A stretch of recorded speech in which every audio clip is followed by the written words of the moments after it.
Si vous voulez bien, on va commencer cette présentation de la pharmacie.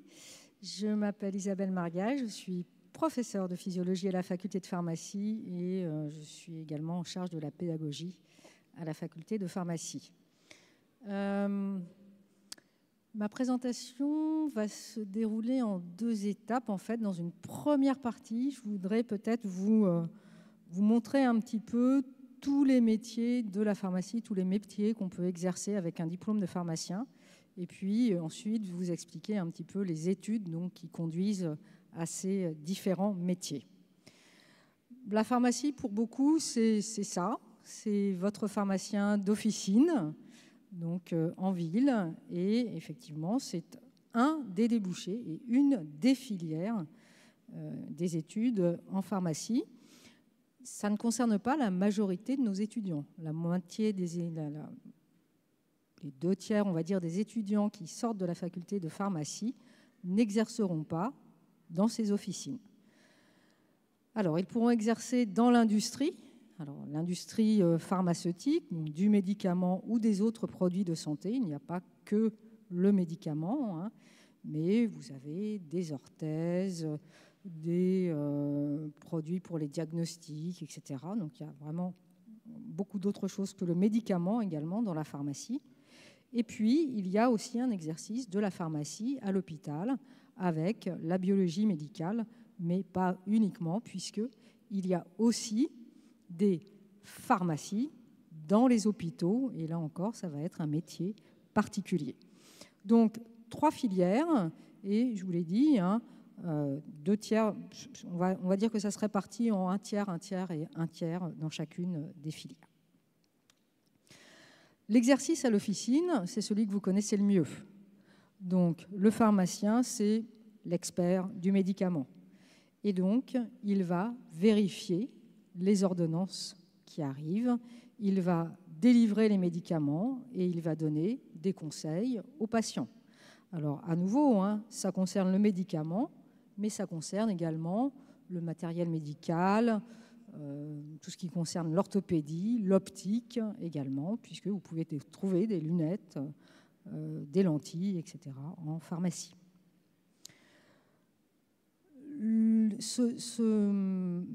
Ce métier de pharmacien d'officine, c'est certainement celui qui est le plus en contact avec le patient. Bien sûr, à travers les délivrances des ordonnances, mais pas que. Le pharmacien va avoir des entretiens pharmaceutiques, donc qui sont des espèces de consultations, où il prend en privé un patient. Alors, ça concerne beaucoup des maladies chroniques, le diabète, l'hypertension. Et le pharmacien fait un point sur le traitement, sur son traitement avec le patient. Est-ce qu'il le prend correctement? Est-ce qu'il le suit? Est-ce qu'il a des difficultés, des effets indésirables du médicament? Donc ça aussi, c'est un rôle très important du pharmacien dans certaines pathologies. Et puis le pharmacien, il a un rôle de mission de santé publique et de prévention. Il joue également aussi un rôle, et ça vous l'avez vu avec le Covid, dans la vaccination, aussi dans le dépistage maintenant de certaines maladies. Et puis, il est formé aux gestes de premier secours. Et effectivement, quelqu'un qui fait un malaise dans la rue, peut-être que le premier professionnel de santé que vous allez trouver, c'est le pharmacien qui est dans sa pharmacie et qui est formé donc, à ces gestes de premier secours.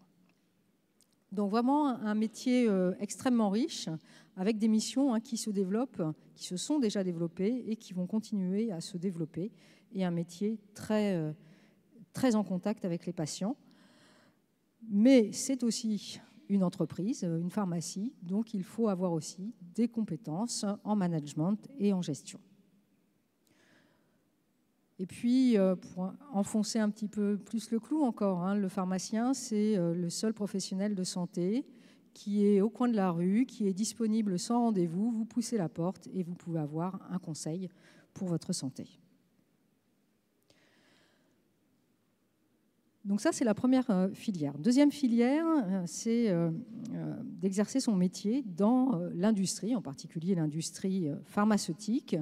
Et là, on va trouver des pharmaciens à toutes les étapes de la vie du médicament.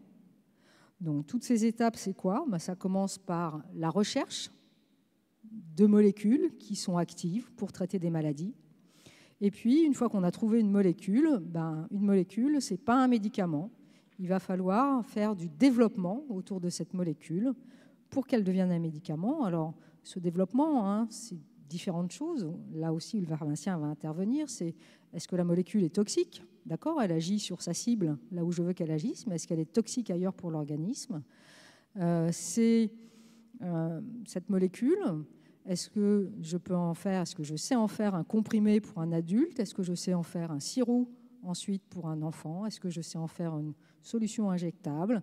Est-ce que je sais en faire un médicament qui ne sera pas dégradé au niveau de mon estomac? Donc tout ça, c'est du développement à faire pour ces molécules qui sont des candidats médicaments. Et puis, ces molécules vont ensuite être testées chez l'homme à la dernière étape. Et donc, dans ces essais cliniques, il y a aussi un rôle pour le pharmacien.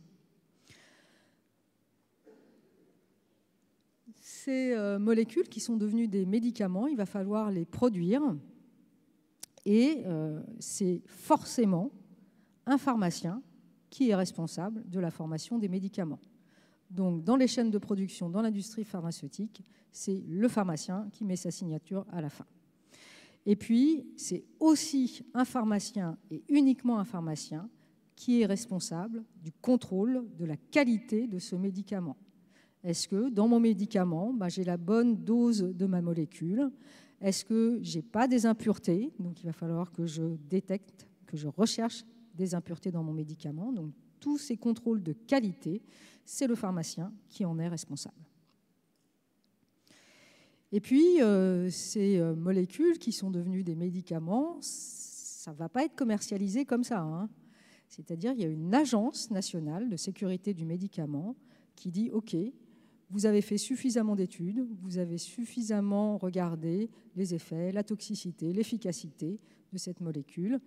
On s'est mis d'accord sur le prix pour que ça devienne un médicament qui va être dans nos officines. » Donc, c'est ce qu'on appelle les affaires réglementaires. Donc, c'est tout ce qui participe à constituer cet énorme dossier que les industriels doivent fournir à l'Agence de sécurité du médicament. Et puis, bien sûr, ensuite, il y a tout le côté vente. Donc, marketing, alors ça peut être dans le packaging de la boîte du médicament, ça peut être aller démarcher les médecins, les pharmaciens pour qu'ils prescrivent votre médicament plutôt que celui de votre concurrent. Donc, il y a du marketing aussi dans l'industrie pharmaceutique. Donc, dans tous ces métiers très différents, les pharmaciens ont bien sûr leur place parce qu'ils ont les compétences propres à chacun de ces métiers, mais qu'en plus, eux, ils connaissent le médicament. Et puis, une fois que le médicament donc, est commercialisé, se retrouve dans les pharmacies, et la vie du médicament, elle ne s'arrête pas là. Le médicament a été testé pendant toute cette recherche et ce développement chez, quelques centaines, 2-3 milliers de patients. Mais quand le médicament est commercialisé, c'est des millions de personnes qui vont le prendre. Et là, il peut apparaître des effets indésirables qui sont rares. Et donc, quand on traite 2-3 000 personnes, on ne va pas forcément tomber dessus. Mais quand on traite des millions de personnes, ces effets vont ressortir. Et ça, c'est la pharmacovigilance qui est l'étape finalement ultime de la vie du médicament. On suit ce qui se passe, même une fois qu'il est commercialisé. Donc là encore, il y a des pharmaciens dans ces secteurs. Les compétences du pharmacien, qui sont à la fois scientifiques et médicales, elles sont appréciées bien sûr dans l'industrie pharmaceutique, mais également dans d'autres industries. Donc, avec son diplôme de pharmacien, on peut exercer dans l'industrie cosmétique, alimentaire, l'agronomie, l'agroalimentaire, la chimie, bien sûr, les biotechnologies, l'industrie aéronautique et spatiale. Donc, il y a vraiment tout un tas de domaines encore où le pharmacien est apprécié. Troisième filière, après l'officine et l'industrie, c'est la pharmacie hospitalière. Alors, les deux filières dont je vais vous parler sont deux filières auxquelles on accède après un concours qui est le concours de l'internat en pharmacie. Et ce concours de l'internat en pharmacie peut conduire donc soit à la pharmacie hospitalière, soit à la biologie médicale. Donc la pharmacie hospitalière, à la fin de son internat, on a un DES, donc un diplôme d'études spécialisées en pharmacie hospitalière. C'est le pharmacien qui est à la pharmacie de l'hôpital, qui est un exercice de la profession, alors qui a des similitudes avec le pharmacien de ville. Bien sûr, il s'occupe du traitement des patients, il regarde les ordonnances, il discute des traitements avec les autres professionnels qui sont à l'hôpital, les médecins, les biologistes, etc. Mais il va avoir d'autres activités. Donc, analyse des ordonnances, etc. Ça, c'est comme en ville. Il va y avoir des spécificités parce que, il y a des produits qu'on trouve à l'hôpital qu'on ne trouve pas en ville. Par exemple, les produits radioactifs qui peuvent être utilisés dans le traitement de certains cancers ou qui sont utilisés pour faire de l'imagerie. C'est le pharmacien qui est responsable de ces produits. Pareil pour les dérivés du sang, produits utilisés dans les transfusions sanguines. C'est le pharmacien qui est responsable de ces produits. Les gaz, alors les gaz pour l'anesthésie, les gaz quand les patients ont besoin d'oxygène pour mieux respirer, là encore, c'est le pharmacien qui est responsable des gaz. Il va également réaliser et contrôler un certain nombre de préparations, par exemple pour la chimiothérapie, pour traiter les cancers, faire des mélanges de médicaments, etc., spécifiques pour un type de cancer. C'est le pharmacien qui réalise et qui contrôle ces préparations. Et puis, il est aussi responsable de la stérilisation des instruments ou des blocs opératoires pour qu'il n'y ait pas de problème d'infection à l'hôpital. Là encore, c'est lui qui va gérer les médicaments qui sont utilisés dans les essais cliniques. Et puis, plus largement, c'est lui qui gère tous les achats, l'approvisionnement et la détention des produits de santé, des médicaments et aussi donc, des autres produits de santé. Donc, vous voyez un exercice qui est différent de l'hôpital, de la ville, et qui va demander des compétences particulières. C'est pour ça que les études sont un petit peu plus longues.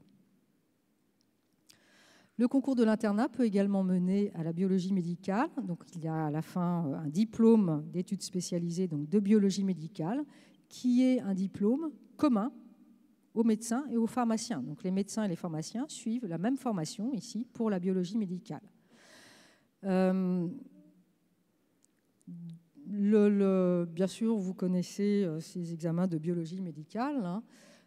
Donc, ce sont les pharmaciens et les médecins qui ont ces DES de biologie médicale qui vont superviser, contrôler tous les examens de biologie médicale qui peuvent être des examens sanguins, urinaires, pulmonaires, etc.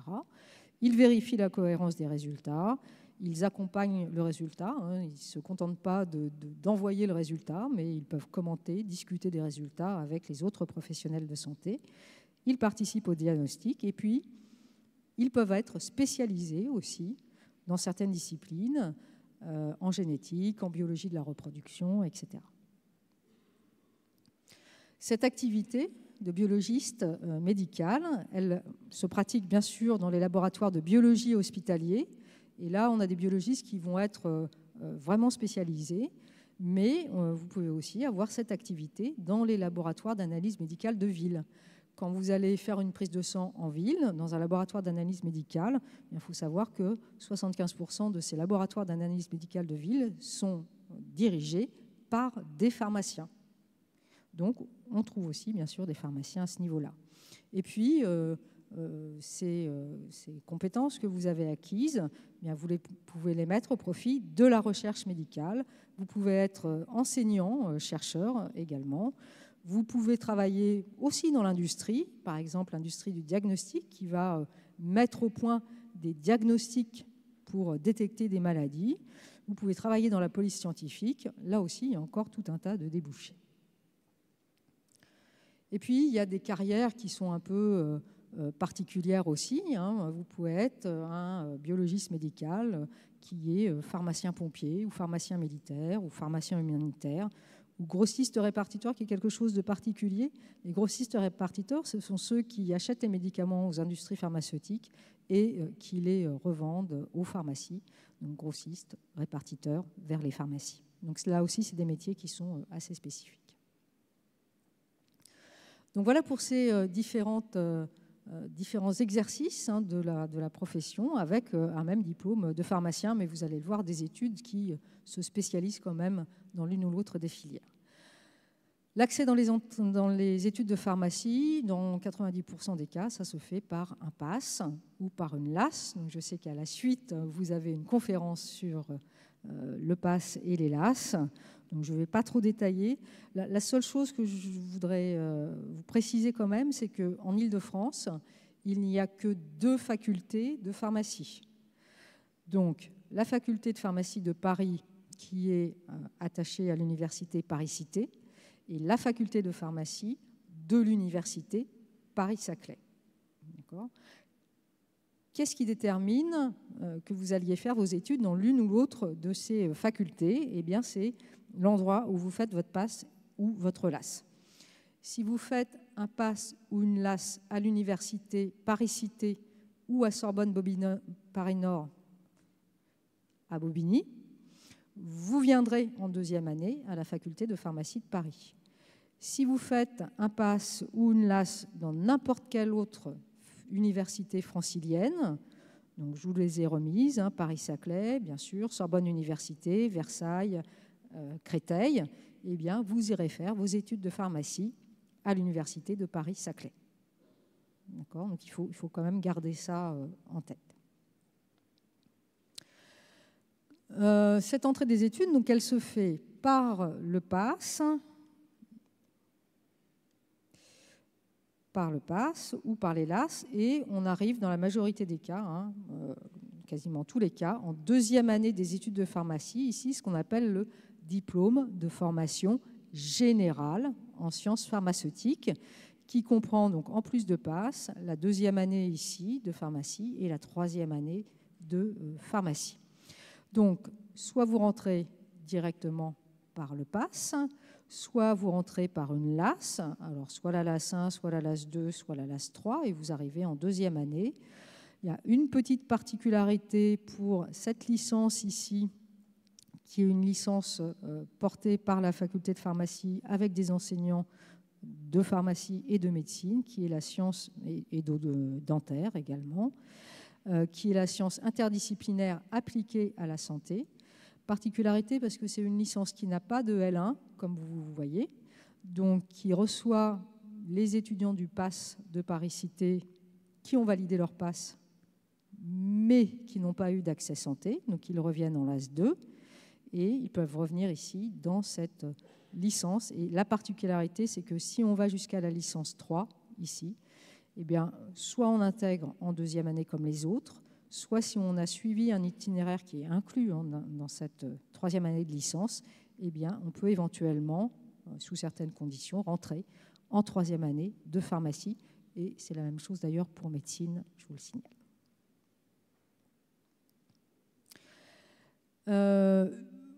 Alors, une autre petite particularité, dans le PASS de Paris-Cité, vous avez une mineure disciplinaire qui s'appelle, alors c'est biotechnologie pour la santé, qui est une mineure qui a été montée par les enseignants de la faculté de pharmacie également, qui peut vous donner accès, comme certaines autres mineures, pas toutes, à la licence SIAS notamment.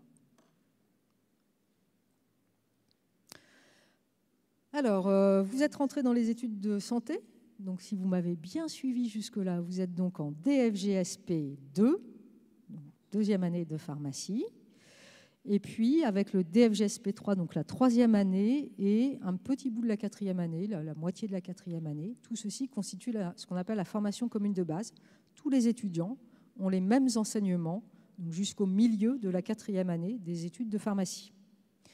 Avec, au cours de ces enseignements qui sont très professionnalisants, beaucoup de travaux pratiques, donc c'est aussi une de nos particularités, et également des stages qui commencent dès la 2e année avec des stages en officine.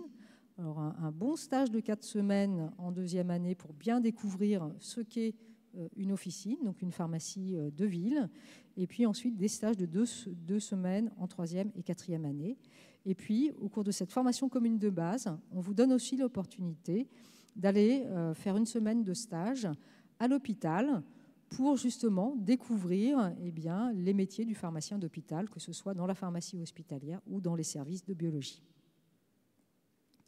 Au milieu de cette 4e année, vous allez donc choisir une filière, donc soit l'officine, soit l'industrie et la recherche, soit la filière donc, du concours de l'internat, donc pharmacie hospitalière, biologie médicale et recherche, donc PH-BMR. Et puis, vous allez ensuite, donc vous commencez les enseignements spécialisés de ces filières, et puis ensuite vous rentrez en 5e année. Et la 5e année, alors DFASP1 et DFASP2, c'est pour le diplôme de formation approfondie cette fois-ci, en sciences pharmaceutiques. Donc en DFASP2, tous les étudiants, quelle que soit la filière, vont passer 6 mois à l'hôpital pour se confronter à des patients, à des médecins, etc. Ensuite, chacun, en dehors de ces 6 mois à l'hôpital, poursuit l'acquisition de compétences dans sa propre filière. Alors, ceux qui sont en industrie et recherche vont aller faire 4 mois et demi de stage en industrie. Ceux qui sont dans la filière internat, ils ont passé le concours de l'internat en décembre ici de la 5e année. Et en janvier, ils savent s'ils sont reçus ou pas au concours de l'internat, qu'ils commenceront en 6e année de pharmacie. Ça tiendra lieu de 6e année de pharmacie. Et puis les officinaux, eux, en dehors des 6 mois de stage, ils ont des enseignements à la faculté. La 6e année, donc pour les officinaux, justement, ils ont encore quelques cours jusqu'au mois de décembre. Et puis après, ils ont 6 mois de stage dans une officine. Et à l'issue de ces 6 mois de stage, un examen de stage. Et ils valident ou non leur 6e année de pharmacie. Pour l'industrie et la recherche, c'est un petit peu particulier. Les étudiants de cette filière vont devoir faire un Master 2, et c'est le Master 2 qui leur donnera l'équivalence de la 6e année de pharmacie. Et puis, s'ils veulent faire de la recherche, après ce Master 2, ils devront poursuivre par une thèse d'université, c'est 3 ans, dans un laboratoire de recherche. Et pour la dernière filière, donc pharmacie hospitalière, biologie médicale et recherche, alors, je ne sais pas pourquoi il est marqué officine, c'est une erreur. Donc eux, s'ils ont réussi le concours de l'internat, leur 6e année, c'est la première année de l'internat en pharmacie qui, lui, dure 4 ans. Ce n'est pas encore tout à fait fini, mais il reste juste en fait la thèse d'exercice qui consiste en un petit mémoire qu'on vous demande de rédiger. Alors ce n'est pas forcément très long, ça peut être une 50aine de pages, c'est bien assez. Et qu'on vous demande de soutenir à l'oral.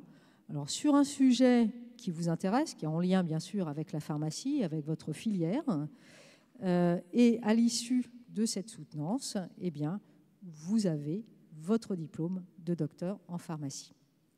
Donc voilà, des études en 6 ans, mais qui pour cette filière vont être un peu plus prolongées, très professionnalisantes en tout cas dans chacun des cas. Associé à ce cursus, on va dire, classique, on a des parcours qu'on appelle d'excellence, avec notamment des parcours recherche qui permettent pour des étudiants qui sont intéressés par la recherche de commencer très tôt, dès la 2e année, une formation à la recherche et par la recherche. Alors l'école de l'INSERM, il y a aussi des étudiants en médecine ou dans d'autres filières de santé qui peuvent aller à l'école de l'INSERM. Sur la faculté, en restant sur la faculté de pharmacie, on a la filière pharmasciences. Donc on commence avec, dès la 2e année, des enseignements de parcours recherche, alors que normalement on ne peut les commencer qu'en 3e année, avec des séminaires sur l'intégrité scientifique, sur la déontologie, la valorisation, etc. Donc des enseignements en plus, un stage en plus aussi dans un laboratoire de recherche que l'on peut faire dès la 2e année, ce qui n'est pas le cas des autres étudiants en pharmacie. Donc pharmasciences, c'est une filière à laquelle on candidate dès qu'on est reçu finalement, dès qu'on a ses résultats de passe ou de LAS, j'envoie un message à tous les étudiants reçus en deuxième année en leur présentant la filière, et donc ils peuvent candidater courant du mois d'août pour démarrer dès septembre cette filière pharmasciences. C'est assez sélectif, hein. C'est un groupe d'étudiants, donc ça veut dire une vingtaine d'étudiants qui sont retenus pour cette filière. On a également des conventions avec un certain nombre d'écoles, alors qui peuvent être des écoles plutôt de commerce, de management, comme l'ESSEC ou l'IAE, mais également des écoles d'ingénieurs.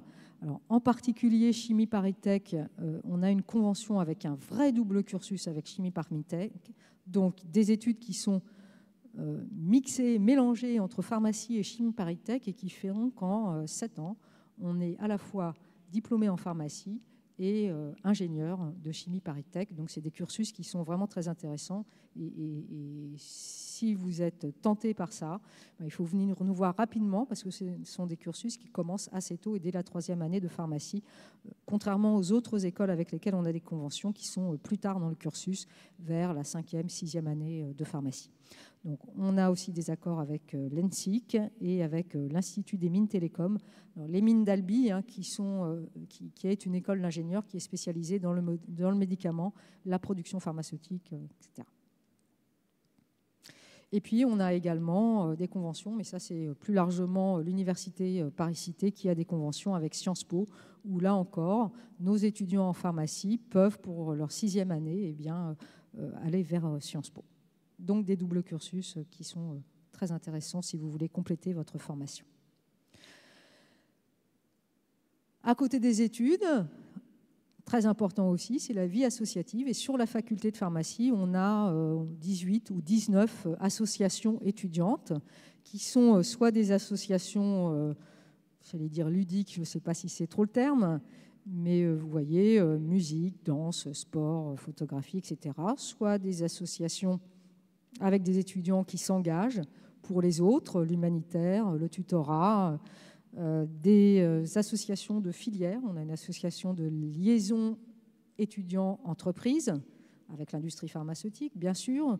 On a des associations, on a une junior entreprise, enfin voilà, on a différentes choses dans un cadre magnifique qui est la faculté de pharmacie de Paris, que vous pouvez voir ici, et que je vous invite à venir découvrir, puisque je vais mettre ça tout de suite. Demain, nous avons les journées portes ouvertes de la faculté de pharmacie de Paris, qui se situe donc au bout du jardin du Luxembourg. Donc, le quartier est plutôt agréable et les bâtiments, vous l'avez vu aussi, sont très beaux.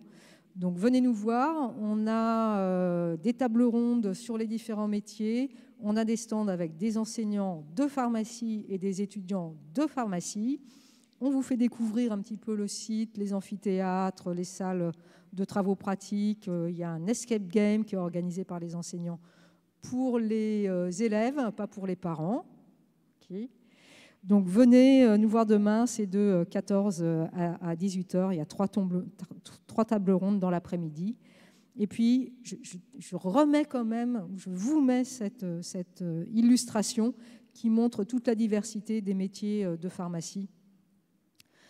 À nouveau, vous avez les 3 filières, officine, industrie, je vais montrer là, pharmacie hospitalière, biologie médicale, la recherche, tous les métiers en santé publique également. Hein, vous pouvez être dans les agences régionales de santé, à l'Agence nationale de sécurité du médicament. Voilà, donc vraiment une diversité incroyable de métiers avec ces études. Et vous pouvez rentrer dans les études avec vraiment une idée bien de ce que vous voulez faire. Je veux être pharmacien d'officine et c'est ça que je veux faire et vous ferez ça. Voilà. Mais au cours de vos études, vous allez découvrir tellement de choses que vous pouvez changer d'idée. Moi, j'étais rentrée pour faire de la chimie dans l'industrie pharmaceutique parce que je trouvais que la chimie, c'était le médicament, c'était une application magnifique de la chimie. Et je suis professeure de physiologie à la faculté de pharmacie. Voilà, parce qu'on découvre des disciplines, on découvre des carrières qu'on n'envisageait pas forcément. Voilà, je vais m'arrêter là, je vous remets ce flyer et puis je peux répondre à vos questions, s'il y a quelques questions. Oui, allez-y.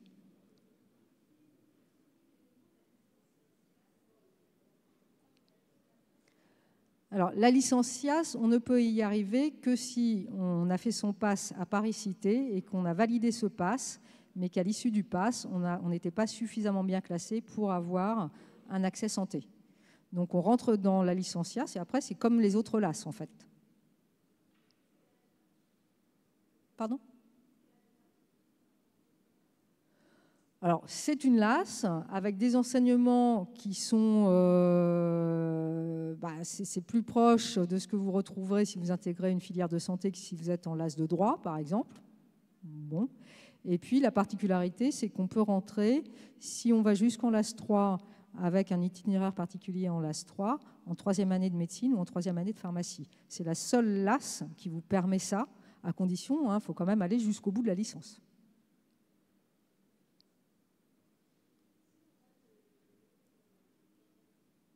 Vous pouvez parler un tout petit peu plus fort? Oui.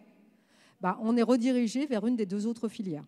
Donc, soit si vous êtes intéressé par l'industrie, vous repassez dans la filière industrie, soit si c'est l'officine, vous repassez dans la filière officine. Alors, le concours, c'est un concours national, ce qui veut dire que, en fonction de votre classement, vous allez choisir votre spécialité, biologie médicale ou pharmacie hospitalière, et la ville où vous allez faire votre internat. Après, à l'issue de l'internat, vous avez votre diplôme et vous pouvez aller exercer n'importe où. D'accord ? Mais le classement au concours décide de la spécialité et la ville où on fait l'internat.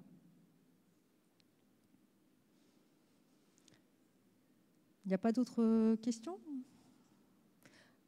Écoutez, s'il y en a, n'hésitez pas à venir nous voir demain. Et puis même si vous n'avez pas de questions, venez voir le site de la faculté de pharmacie.